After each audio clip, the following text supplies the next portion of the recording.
दिनै जोङो गोदान दिल्लीयाव पार्लियामेन्ट हाउसआव भारतनि नखर मन्त्रि मानगोनां अमित शाह बिथांखौ जों लोगो हमो आरो दुलाराय बर' फरायसा आफादनि टीम आरो जोंहा सानै एमपि लोगोसेनो बिटिआरनि चिफ प्रमद बर' बिथाङाबो दङमोन। गुबै मोनथाम जाहोन दंमोन आरो बे गिबि बाथ्राया जाहैबाय जे दुलाराय बर' फरायसा आफादनि जे मिरुनि जुथुमा फेब्रुवारि दाननि गिबि सप्तायाव जानो गोनां बे जुथुमायाव भारतनि नखर मन्त्रि अमित शाह बिथांखौ जोङो गेवलां मेलनि गाहाय आलासि हिसाबै जों हांख्रायदों आरो बिथाङा खोथा होदों जे बे गेवलां मेलाव बिथाङा बाहागो लागोन जेराव 2-3 लाख रायजो राजा बा सुबुङा बाहागो लागोन। नैथि बाथ्राया जाहैबाय जे बड'फा उपेन्द्रनाथ ब्रह्म बिथांनि मुङाव गोदान दिल्लीयाव जेरैबायदि गुबुन गुबुन गेदेमा सुबुंफोरनि मुङाव मार्क होनाय दङ लामा, दा बेबायदिनो इउएन ब्रह्म मार्क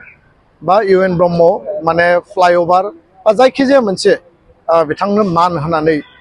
बे मुंखौ होनांगौ होननानै जोङो खावलायदों। खेबसेनो रोखा फिननाय होदों जे फ्लाइओभार जा बा लामा जा मार्क बिथाङा बिनि थाखाय सिद्धान्त लानानै मोनसे अनार होगोन होननानै बिथाङा खोथा होदों। थामथिया जाहैबाय जे 2020 27 जानुवारिनि जि बर' गोजोन गोरोबथा जि बिटिआर एग्रिमेन्ट बिनि जि गुबै जि क्लज दङ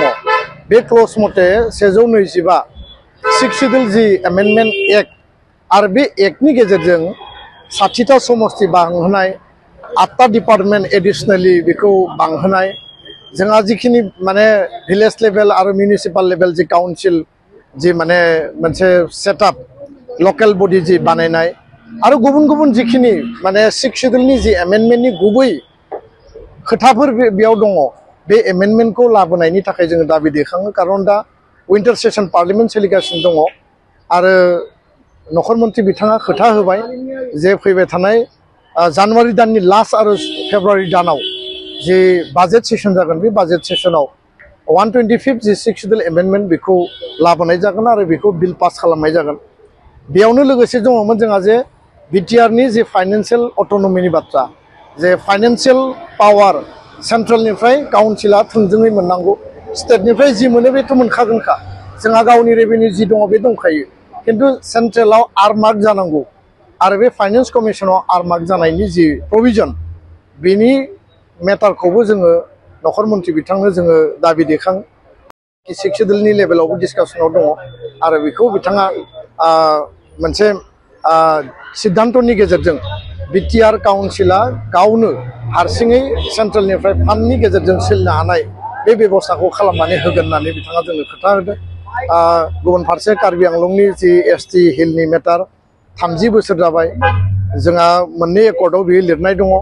आरो हिलनि थाखाय बर'फोरखौ एसटि हिल होनांगौ, प्लेनाव कार्बिफोरखौ प्लेन होनांगौ। बे बेबस्थानि गेजेरजों जि एसटि हिलनि मर्यादा कार्बि आंलंनि बे खोथाखौ जों बिथांनो प्लेस खालामबाय आरो बिथाङा बिनि सायाव मोजां डिसिसन होगोन होननानै जोंनो खोथा होदों। दा बेखायनो जोङो आसाबादि एनडिएफबिनि रिलेटेड जिखिनि जोंहा दाबिफोर दङमोन जों बेयाव दैखांदों। जेलाव थानाय एनडिएफबि जोंहा केस उइथड्र जानांगौ, जेलाव थानाय एनडिएफबिखौ उदां अख्राङाव लाबोनांगौ, केस उइथड्र खालामनांगौ, मार्टियार फेमिलिनो 5 लाख करि रां होनांगौ आरो रिहेबिलिटेसननि जि लास्ट पेकेज दङ बेखौ गोख्रै दिहुननानै होनांगौ। बे मोनब्रै दाबिखौ जों बिथांनि सिगाङाव लाखिदों। दा बेखायनो सेन्ट्रेलि फान्डेड जिखिनि इनस्टिटिउसन जोंहा 1500 कोटि थाखानि जि पेकेज बे पेकेजखौ फाउन्डेसन ले खालामनाय बा बेखौ गायसननायनि थाखाय नखर मन्त्रि बिथांखौ हांख्रायनाय जादों आरो बे हिसाबैनो खोब गोख्रैनो जोंहा जिखिनि सेन्ट्रेल इउनिभार्सिटि बाखि इनस्टिटिउसन दङमोन, डेभेलपमेन्टेल पेकेज दङमोन, बेखौ जोङो मोनगोन होननानै जों आसाबादि आरो दिनैनि रायलायनाया जथेस्थ' ओंथि गोनां, फिथाइ गोनां जादों आरो बे मोनसे एक्सन अरियेन्टेड डिसकासन होननानै जोङो दिनै रायलायनायखौ जोङो गोसो गोरबोजों बरायदों आरो फोथायदों। गोजोन्थों।